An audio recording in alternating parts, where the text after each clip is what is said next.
Esselamu Aleyküm. Bugün Türkçe videomuz. Beni WhatsApp'tan takip eden arkadaşlarım için yazmıştım zaten. Boşnakçayı nasıl öğrendim, dili nasıl öğrenilir diye bugün için konu belirlemiştik. 2000 yılında ben Bosna Hersek'e geldiğimde Boşnakçayı hiç bilmiyordum. Öğrendiğim başka yabancı diller de İngilizce ve Arapçaydı lisedeyken öğrendiklerim. Onun haricinde başka bir dil de bilmiyordum. Nasıl dil öğreneceğimi de bilmiyordum. Benim için oldukça değişik bir tecrübeydi. Çünkü başlangıçta kendimi çok kötü hissettim. Bulunduğum ortamda benim dilimi konuşan çok az kişi var. Çok yakın arkadaşlarım haricinde kimse beni anlamıyor. Ben derdimi anlatamıyorum. Öğrendiğim çok az bir kelime var. Hatta kahve sohbetlerimizden bir tanesinde hiçbir şeyden bir şey yokken hüngür hüngür ağlamaya başlamıştım. Hatta böyle kendi kendime ya çok gerizekalıyım, asla hiçbir dili öğrenemeyeceğim dediğim de olmuştu ama öyle olmadı. Eğitimimi de Boşnakça aldım. Üniversiteyi de Bosna Hersek'te Devlet Üniversitesi'nde bitirdim. O yüzden de çok enteresandır ki hayatımın çok farklı bir bölümünü ortaya çıkarmış oldum bu dil eğitimiyle. Dil eğitimi benim için öncelikle nasıl öğrendiğimi öğreten bir yol oldu. O zamana kadar derslerimi normal takılıp dinleyen, ondan sonra sınavdan birkaç gün önce çalışıp gelen bir öğrenciydim. Yine hala sınavlardan birkaç gün önce çalışıp gidiyorum. Orada büyük bir değişiklik yok. Ama öğrenme metotlarımın en iyisinin hangisi olduğunu bilmem için en iyi yöntemlerden bir tanesi bu oldu. Hala gün ve gün mesela ben bazı şeyler için kendimi böyle konuşurken kaydediyorum. Ve bir şey öğrenmem gerektiğinde de o konuyu konuşarak anlattığım zaman çok iyi öğrendiğimi gördüm. Buna ilk örneklerimiz şöyle oldu. Bir toplantıya gittik. Bir ekip halinde. Ben tabii Boşnakça anlamıyorum. Etrafımızdaki herkes Boşnak. Kızlar şarkı söylemeye başladılar. Türkçe falan şarkılar da söylüyorlar. Genç kızlar söylerler. Ondan sonra onların söylemeye başlamasıyla birlikte ben Bosna'da çok popüler bir şarkıyı Boşnakça söylemeye başladım onlarla birlikte. Daha önce Bosna ile ilgili olaylarda yapılmış bir kasetten dinlediğim bir şarkıydı ve ben onu birkaç kere dinlemiştim. Bayağı da öğrenmiştim. Sözlerini hiç bilmememe rağmen, Boşnakçayı hiç bilmememe rağmen bütün sözlerini çok sanki o dili çok iyi anlıyormuş gibi söylemeye başladım. Ve kızlardan bir tanesi dönüp bana şöyle dedi. Sen bu şarkıyı nasıl söylüyorsun? Ama nasıl Boşnakça bilmiyorsun? Bu nasıl olur dedi. Tabii benim için çok heyecan vericiydi bu. O adımlardan bir tanesiydi. Ben dinleyici öğreniciyim.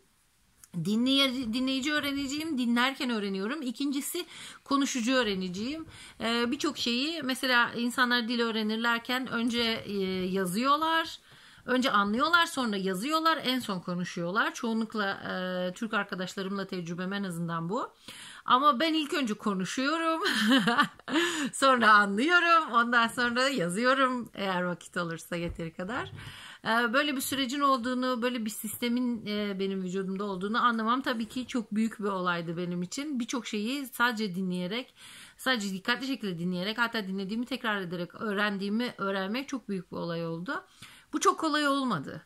Yani şimdi bunu anlatırken böyle tabii çok neşeli anlatıyorum ama benim günlerce ağladıklarım, yerlerde süründüklerim, psikolojimin sıfıra indiği. Çünkü öğrenme süreci de oldukça uzun bir süreç.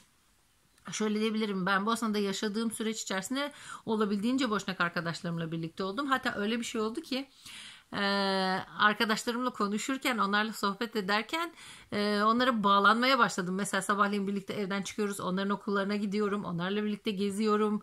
Ondan sonra akşam kahve içmeye çıkıyorlar, yine onlarla geziyorum. Ertesi gün arıyorum, bana cevap vermiyorlar. Böyle tamamen sosyalleşmeyle bağlantılı bir dil öğrenme konseptim var olduğunu fark ettim. Tabii bu benim de normalde en çok sevdiğim şeyler. Onlardan kalan şeyleri mesela benim bayan arkadaşlarım hala birkaç tanesiyle görüşüyorum, Allah razı olsun hepsinden. Onlar beni bu konuda çok desteklediler ve bir müddet öğrenci yurdunda da kaldım. Öğrenci yurdunda kaldığım süreç içerisinde bana papağan diyorlardı. Çünkü onlar nasıl soruyorlarsa, onlar nasıl konuşuyorlarsa onu tekrar ediyordum. Mesela bugün buraya nasıl gideceğiz diye sorduklarının arkasından bugün buraya nasıl gideceğiz diye soruyordum. Tekrar bu yüzden bana papağan dediler ama bu benim öğrenme metodumdu. Ve seviyorum bana papağan diyen arkadaşlarımı da hala. En önemlisi benim için en azından bu metodu keşfetmekti. Tabii ki ben bir sürü kitap okudum, bir sürü konuşma dinledim, okulda bütün derslerimi komple dinlemek zorunda kaldım, diğer arkadaşlarımdan 5-6 defa daha fazla okumak zorunda kaldım bazı şeyleri. Evet, bunlar var. Ama genel tekniğimi öğrendikten sonra, nasıl öğrendiğimi öğrendikten sonra, mesela onun arkasından İngilizcemi de geliştirmek için kurslara vesaire gittim. Benim için İngilizceyi öğrenmek, Boşnakça öğrenmekten çok daha kolay oldu. Birincisi artık tekniği biliyordum. İkincisi birçok Latince kelime birinden öbürüne geçiş sağlıyor. Bu arada Boşnakça dili Slav dillerinden bir tanesi ve oldukça güçlü bir dil.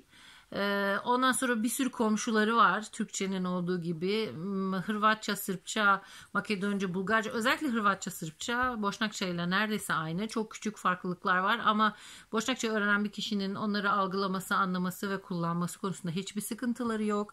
Birbirlerini anlama konularında hiçbir sıkıntıları yok. Hatta bir yolculuğumuz sırasında Bulgaristan'da kalmıştık. O kalma sırasında arabamız bozuldu. Arabayla ilgili diyaloglarımızın birçoğunu şöyle diyelim, biz Boşnakça, onlar Bulgarca konuştular ve birbirimizi anladık. Daha teknik şeyler olduğu için belki, ama sokaktaki ihtiyaçlarımızı da güzelce giderebildik. Bu manada Boşnakça öğrenmenin çok büyük bir yararını ben gördüm genel hayatımda. Günlük hayatımda kullanmam haricinde. Hatta başıma öyle bir şey geldi ki geçtiğimiz günlerde yapılan bir aktivitede onunla ilgili de inşallah bir tane video yapacağım. Sevdiğim bir organizasyonla ilgili. Onların programında herkes böyle kalabalık bir grup halindeydik ve son bu dönem şu anda başımızdaki sıkıntıların hepsi yeni başlangıç sürecindeydi. Organizasyondaki ablalar dediler ki hadi toplanalım, birlikte bir dua edelim. Herkes duasını sesli bir şekilde edebilir, hani kim istiyorsa. Bana sen de dua et dediler.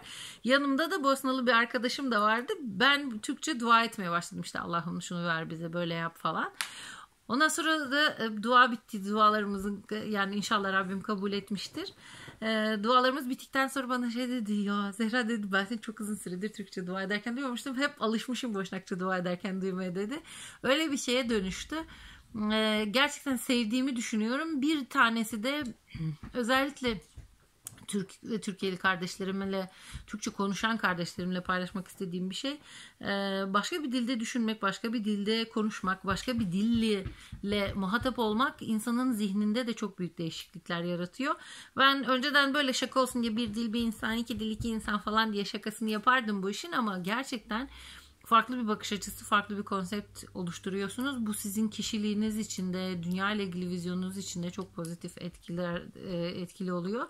Bununla ilgili sorusu olan varsa arkadaşlarım, sonrasında çok sevinerek cevap veririm inşallah. En önemlisi iyi olmamız, evlerinizde sağlıklı, hayırlı olmanız. Benim bu dil öğrenme sürecinden çıkardığım kendime hisse şöyle bir şey: hiçbir şey başkalarının söylediği ya da herkesin yaptığı gibi olmak zorunda değil. Bir şey yapmaya karar verdiğimiz zaman, bir şeye ulaşmaya karar verdiğimiz zaman bizim bu işi yaparken en iyi nasıl yapacağımızı öğrenmemiz de gerekiyor. Bu yüzden ben dil öğrenirken bir dili en iyi nasıl öğrenebileceğimi de öğrenmiş oldum. Ve bunun bana getirdiği en büyük pozitif yanın bu olduğunu düşünüyorum gerçekten. İnşallah hepiniz iyisinizdir. Dediğim gibi görevlerinizi biliyorsunuz zaten. Kendinize dikkat edin. İnşallah her gün bir öncekinden daha iyi insanlar oluruz. Kendinize dikkat edin. Hayırlı günler.